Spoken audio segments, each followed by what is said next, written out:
Hello বন্ধুরা, নমস্কার, আদাব, আসসালামু আলাইকুম। উত্তম রিয়াকশন ইউটিউব চ্যানেলে আপনাদের সবাইকে স্বাগতম। আমি উত্তম আছি আপনাদের সাথে। বন্ধুরা, আজ যে ভিডিওতে রিয়াকশন দেবো সেই ভিডিওটি নেওয়া হয়েছে নিবিড় মাহমুদ চ্যানেল থেকে। ভিডিওর টাইটেল হচ্ছে পটুয়াখালীতে হচ্ছে এয়ারপোর্ট, দক্ষিণবঙ্গে বিশাল আন্তর্জাতিক বিমানবন্দর। Patuakhali airport update. বন্ধুরা, ভিডিওর টাইটেল দেখে এটাই বুঝতে পারছি বাংলাদেশের পটুয়াখালীতে বিমানবন্দর নির্মাণ হচ্ছে। আর ছোটখাটো বিমানবন্দর নয়, বিশাল আন্তর্জাতিক বিমানবন্দর নির্মাণ হচ্ছে। তো কি ধরনের কাজ চলছে, কতটা কাজ চলছে তার সম্পর্কে জানতে পারবো আজকের এই ভিডিওর মাধ্যমে। কতটা ইনফরমেশন আছে এই ভিডিওতে সেটাও জানা হবে ভিডিওটা দেখার পরে। আশা করি আপনারাও আমার সাথে ভিডিওটি দেখবেন। তাহলে চ্যানেলে যদি নতুন হয়ে থাকেন চ্যানেলটি সাবস্ক্রাইব করে আমার পাশেই থাকবেন, বেল আইকন অন করে অল করে রাখবেন পরবর্তী ভিডিও নোটিফিকেশন পাওয়ার জন্য। অলরেডি যেসব বন্ধুরা চ্যানেলটি সাবস্ক্রাইব করে আমার ইউটিউব পরিবারের সদস্য হয়েছেন তাদের প্রতি রইল অসংখ্য ধন্যবাদ। ভিডিওটা ভালো লাগলে একটা লাইক করবেন, শেয়ার করে আপনার বন্ধুদের দেখার সুযোগ করে দেবেন। কমেন্ট সেকশন লিখে অবশ্যই জানাতে পারেন আপনারা কোন ধরনের ভিডিওতে রিয়াকশন চান। আমি চেষ্টা করব সেই ধরনের ভিডিওতে রিয়াকশন দেওয়ার। তাহলে চলুন বন্ধুরা, প্রথমে ভিডিওটা দেখি। ভিডিওর শেষে অবভিয়াসলি আমার রিয়াকশন থাকবে।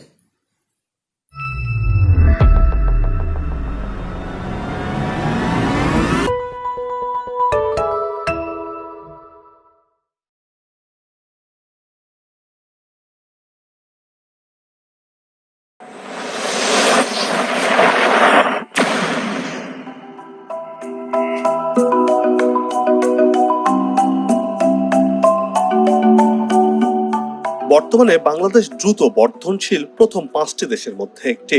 সামাজিক নিরাপত্তা, অর্থনৈতিক অবকাঠামোগত উন্নয়ন, দারিদ্র্য হ্রাস, মাথাপিছু আয় বৃদ্ধি সহ সব ক্ষেত্রে বিশ্বে এক বিস্ময়ের নাম হয়েছে বাংলাদেশ। অর্থনীতিবিদরা বলছেন বাংলাদেশের অর্জন অবিশ্বাস্য রকমের। ডিজিটাল বাংলাদেশ প্রতিষ্ঠার মধ্য দিয়ে ভিশন 21 বাস্তবায়ন হয়েছে। এবার লক্ষ্য 2041 সালের মধ্যে উন্নত, সমৃদ্ধশালী, স্মার্ট দেশ গড়ার। চতুর্থ শিল্প বিপ্লবের নেতৃত্ব দিতে তৈরি হচ্ছে স্মার্ট বাংলাদেশ।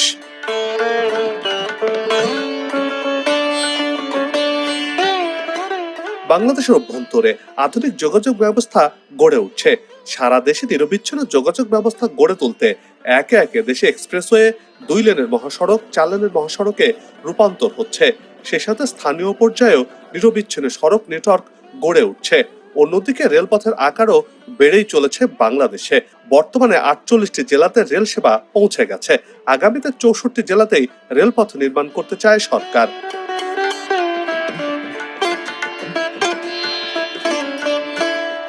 স্থলপথের সাথে দেশে আকাশপথে যোগাযোগ ব্যবস্থা উন্নত করতে চলেছে বর্তমান সরকার। তারই অংশ হিসেবে দেশের প্রধান বিমানবন্দর ঢাকার হযরত শাহজালাল আন্তর্জাতিক বিমানবন্দরের 3য় টার্মিনালটি সর্বাধুনিক করে নির্মিত হচ্ছে। অন্যদিকে সিলেট, কক্সবাজার সহ অন্য সব বিমানবন্দরগুলোকেও আধুনিক করে নির্মাণ করা হচ্ছে। বর্তমানে কক্সবাজার, রাজশাহী, যশোর, সৈয়দপুর ও বরিশালের অভ্যন্তরীণ বিমানবন্দর চালু রয়েছে। আকাশপথে আন্তর্জাতিক রুটের পাশাপাশি দেশের অভ্যন্তরীণ রুটের যাত্রী সংখ্যা দিনকে দিন বৃদ্ধি পাচ্ছে। এক হিসেবে দেখা গেছে দেশের অভ্যন্তরে দৈনিক 170টিরও বেশি ফ্লাইট পরিচালনা করা হয়ে থাকে, যেখানে 7 থেকে 8 হাজারের বেশি যাত্রী চলাচল করেন। সময় যতই বাড়ছে এই আকাশপথে যাত্রীদের সংখ্যা ততই বাড়ছে।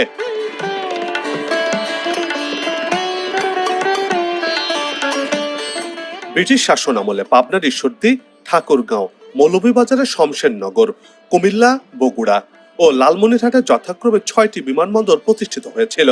কম চাহিদা এবং যাত্রী সংকটের কারণে বিমানবন্দরগুলো পরে বন্ধ করে দেওয়া হয়। কিন্তু বর্তমান চাহিদার কথা বিবেচনা করে এসব বন্ধ হয়ে যাওয়া বিমানবন্দরগুলো ফের চালু করতে চায় সরকার। অন্যদিকে নতুন করে আরো বিমানবন্দর নির্মাণের সিদ্ধান্ত নিয়েছে সরকার। এবার তারই অংশ হিসেবে কুয়াকাটায় বিমানবন্দর নির্মিত হতে যাচ্ছে। প্রশ্ন হচ্ছে, কেন কুয়াকাটাতে বিমানবন্দর নির্মাণ করা হবে? দর্শক, আগে সেই তথ্যগুলো একটু জেনে নেওয়া যাক।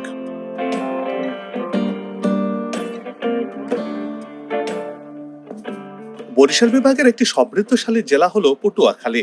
জনশ্রুতি রয়েছে জেলার নামকরণের ইতিহাসের সঙ্গেও নদী বা খালের সম্পর্ক ছিল। প্রায় 4000 বছর আগে এই খাল দিয়ে প্রায় পর্তুগিজ জলদস্যুরা এ এলাকায় হানা দিত। অনেকেই মনে করেন এই পাতুয়ার খাল থেকে আজকের পটুয়াখালী হয়েছে।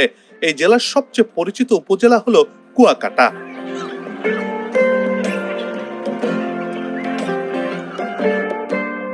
ধুধু জলরাশির উত্তাল ঢেউ, সুদূর সৈকতের অবারিত দ্বীপ বনাঞ্চল, এমনই প্রাকৃতিক অপরূপ সৌন্দর্যের লীলাভূমি সাগরকন্যা কুয়াকাটার সমুদ্র সৈকত। এই কুয়াকাটা পটুয়াখালী জেলার একটি শহর। মনোহর এই সাগরকন্যার শহরে লাল কাঁকড়ার দ্বীপ, ঝাউবন, লেবু বাগান, কাউয়ার চর, রাখাইন পল্লী সহ যেখানে সৈকতের ভাঁজে ভাঁজে দেখা মেলে প্রকৃতির অপরূপ সৌন্দর্য।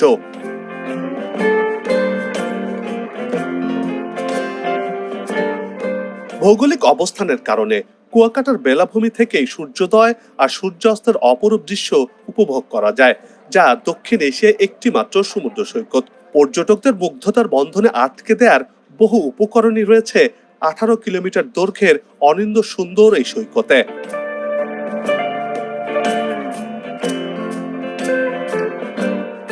সমুদ্রের পেট চিরে সূর্য উদয় হওয়া এবং সমুদ্রের বক্ষে সূর্যকে হারিয়ে যাওয়ার দৃশ্য দেখতে দেশ বিদেশ থেকে ছুটে আসেন ভ্রমণ প্রেমীরা।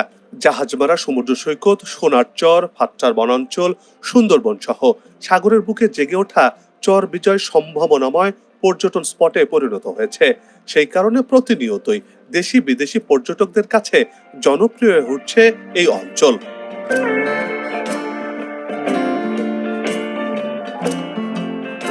কিন্তু সড়কপথে ভালো আর নিরাপদ যোগাযোগ ব্যবস্থা গড়ে না ওঠার কারণে কুয়াকাটাতে পর্যটকদের সংখ্যা খুব একটা বাড়েনি।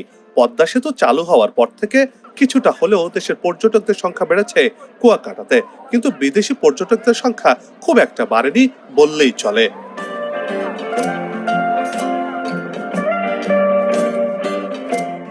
এতদিন ধরে পর্যটনের জেলা হিসেবে পরিচিতি পাওয়া পটুয়াখালী এবার নতুন করে আত্মপ্রকাশ করতে চলেছে নিজেকে। নির্মিত হয়েছে পায়রা গভীর সমুদ্র বন্দর, নৌঘাঁটি, পায়রা তাপবিদ্যুৎ কেন্দ্র। অন্যদিকে দেশের সর্ববৃহৎ ইন্টারনেট ব্রডব্যান্ডের সাবমেরিন কেবল ল্যান্ডিং স্টেশনটিও কুয়াকাটার গোড়া আমখোলা পাড়ায় অবস্থিত। অন্যদিকে পদ্মা সেতু চালু হওয়ার পর থেকে এই অঞ্চলে বিনিয়োগ বাড়ছে। সব দিক বিবেচনা করে পটুয়াখালী জেলা বাণিজ্যিক দিক থেকে বেশ গুরুত্ব বহন করতে চলেছে। দর্শক, এ বিষয়ে আপনার মতামত প্রত্যাশা করছি।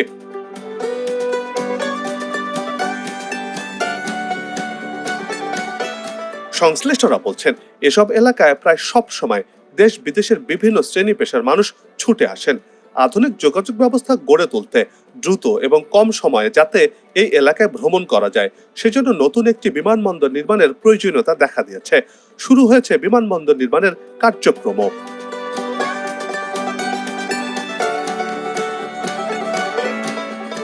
উপজেলা প্রশাসন সূত্রে জানা গেছে, প্রাথমিকভাবে কলাপাড়া উপজেলার চাকামইয়া ইউনিয়নের নিশানবাড়িয়া ও গামুরবুনিয়া এবং বরগুনার আমতলী উপজেলার তারিকাটা ও উত্তর টিয়াখালী মৌজার 7000 একর জমি বিমানবন্দর নির্মাণের জন্য নির্ধারণ করা হয়েছে। 6 কিলোমিটার দীর্ঘ এবং 2 কিলোমিটার প্রস্থের রানওয়ে নির্মাণ করার পরিকল্পনা নেওয়া হয়েছে প্রাথমিকভাবে। বর্তমানে সম্ভাব্যতা যাচাই ও জমি অধিগ্রহণের প্রাথমিক কাজ এগিয়ে চলছে এই প্রকল্পের। বর্তমানে এটি অভ্যন্তরীণ রুটের জন্য নির্মাণ করা হলেও আগামীতে এটি আন্তর্জাতিক বিমানবন্দর হিসেবে যাতে গড়ে তোলা যায় সেদিক বিচার বিবেচনা করাও হচ্ছে বলে জানা গেছে।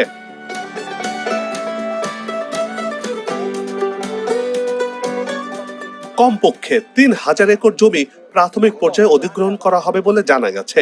এই জায়গার খাস জমির পরিমাণ খুবই বেশি এবং মানুষের বাড়িঘরও কম।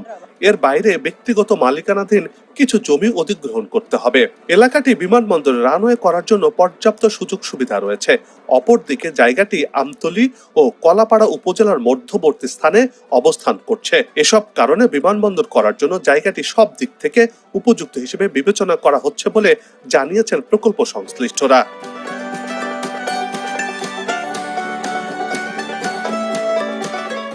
কলাপাড়া ও তালতলি মিলিয়ে বিমানবন্দর স্থাপনের প্রস্তাবের কারণ হিসেবে পর্যটক সমুদ্র বন্দর ও তাপবিদ্যুৎ কেন্দ্র এবং পুরো শিল্প এলাকাকে গুরুত্ব দেওয়া হয়েছে। প্রস্তাবিত পটুয়াখালী ইপিজেড আর বরগুনা জেলা কাছে হওয়ার বিষয়টি বিবেচনা করেই এই এলাকাতে বিমানবন্দরের জায়গা হিসেবে নির্ধারণ করা হয়েছে।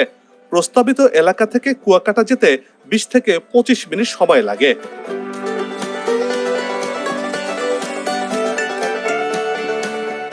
বেবিচক সূত্রের বরাত দিয়ে সম্প্রতি গণমাধ্যমের খবর বলছে, স্থান নির্বাচন সহ প্রাথমিক পর্যায়ের কাজগুলো সম্পন্নের সঙ্গে সঙ্গে কুয়াকাটা কেন্দ্রিক বিমানবন্দর স্থাপনে 1,500 কোটি টাকার একটি প্রকল্প বর্তমানে প্রধানমন্ত্রীর কার্যালয়ে রয়েছে। সেখানে এবং একনেকে এটি অনুমোদন পেলে আগামী বছরের ডিসেম্বর নাগাদ এই বিমানবন্দর নির্মাণের কাজ শুরু করা যাবে। আগামীতে সমুদ্র সীমান্তে নিরাপত্তার জন্য এখানে এয়ারফোর্সের বেস তৈরির বিবেচনা নিয়ে এই এলাকায় বিমানবন্দর নির্মাণের সিদ্ধান্ত নেওয়া হয়েছে বলেও গণমাধ্যমে খবর প্রচারিত হয়েছে।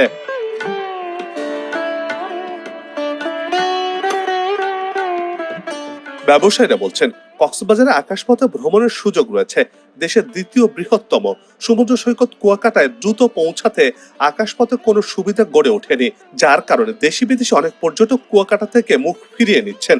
কলাপাড়া বিমানবন্দর নির্মিত হলে সে হতাশা কেটে যাবে। এখানটাতে বিমানবন্দর নির্মিত হলে পর্যটন খাতে নতুন করে হাওয়া লাগতে শুরু করবে। অন্যদিকে কর্মসংস্থান বাড়বে। সড়কপথে সক্ষমতার পাশাপাশি আকাশপথ যোগাযোগ ব্যবস্থা স্থাপন হলে পটুয়াখালী হবে দেশের অন্যতম অর্থনৈতিক করিডোর। উন্নয়ন লক্ষ্যমাত্রা পূরণে এই বিমানবন্দর বড় ধরনের অবদান রাখবে বলে মনে করছেন পর্যটন সংশ্লিষ্টরা।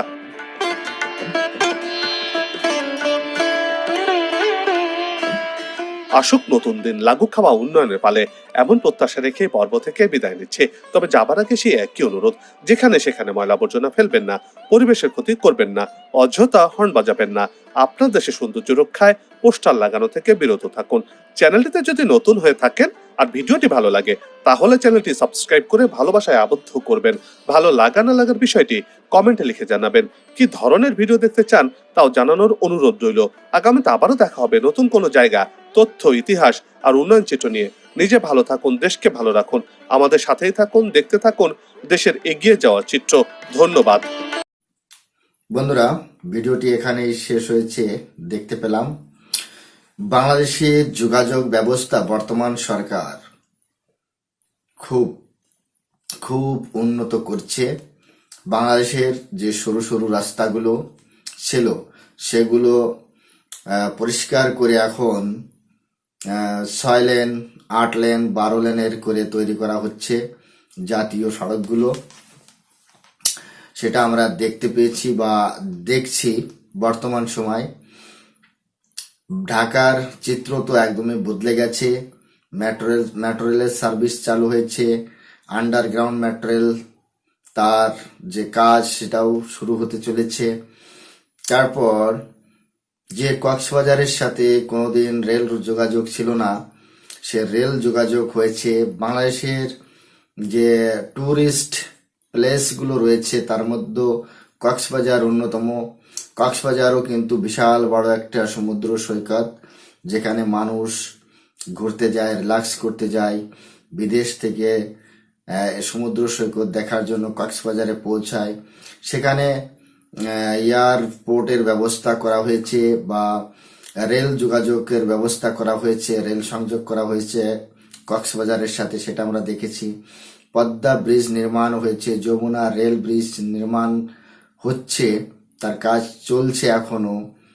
তারপর দক্ষিণবঙ্গে যে পটুয়াখালী, সেখানে যে কুয়াকাটা নামে যে জায়গাটি রয়েছে সেটা একটা সমুদ্র সৈকত, আর কুয়াকাটাকেই সাগরকন্যা বলে আখ্যায়িত করা হয়।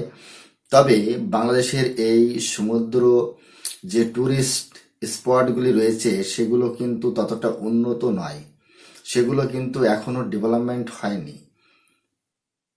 এই কুয়াকাটায় কিন্তু সূর্য উদয় এবং সমুদ্রের বুকে সূর্য যে ডোবার যে রোমাঞ্চকর যে দৃশ্য, সেটা কিন্তু বিশ্বের বা সাউথ এশিয়াতে এখানেই কিন্তু দেখা যায়।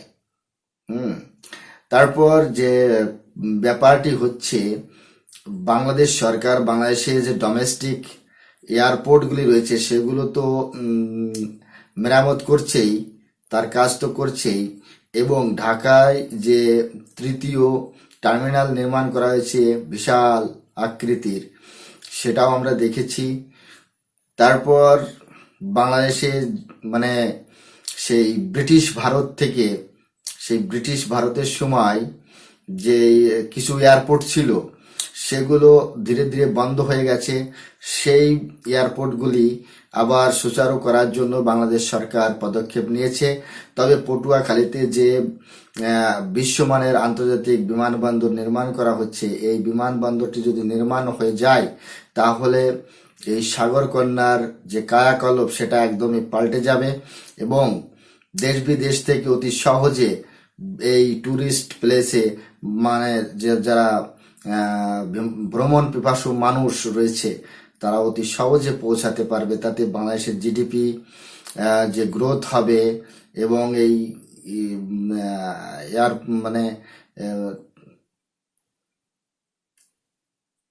ট্যুরিস্ট স্পট থেকে মোটা অঙ্কের অর্থ বাংলাদেশ সরকার ইনকাম করতে পারবে। তার সাথে সাথে এই এলাকার যে সাধারণ জনগণ তাদের রোজগার বাড়বে, কর্মসংস্থান স্থাপিত হবে।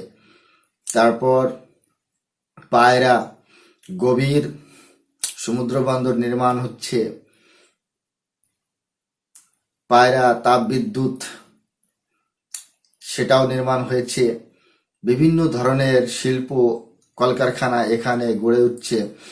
তো এখানে এয়ারপোর্ট অবশ্যই একটা দরকার আছে, তাতে বাংলাদেশেরই লাভ, বাংলাদেশের জিডিপির গতি বাড়বে, বাংলাদেশের অর্থনীতির সাইজ বাড়বে, বাংলাদেশের যে সাধারণ মানুষ রয়েছে তাদের বেকারত্ব ঘুচবে, এবং অনেকের কর্মসংস্থান হবে। বন্ধুরা, আজকের এই রিয়াকশনটি আপনাদের কেমন লেগেছে সেটা কমেন্ট সেকশনে লিখে অবশ্যই জানাতে পারেন। ভিডিওটি ভালো লাগলে একটা লাইক করবেন, শেয়ার করে আপনার বন্ধুদের দেখার সুযোগ করে দিতে পারেন। চ্যানেলে নতুন হয়ে চ্যানেলটি সাবস্ক্রাইব করে আমার পাশে থাকবেন, বেল আইকন অন করে অল করে রাখবেন পরবর্তী ভিডিওর নোটিফিকেশন পাওয়ার জন্য। সবাই ভালো থাকুন, সুস্থ থাকুন, দেখা হচ্ছে নেক্সট রিয়াকশন ভিডিওতে। ততক্ষণ সবাইকে নমস্কার, জয় হিন্দ।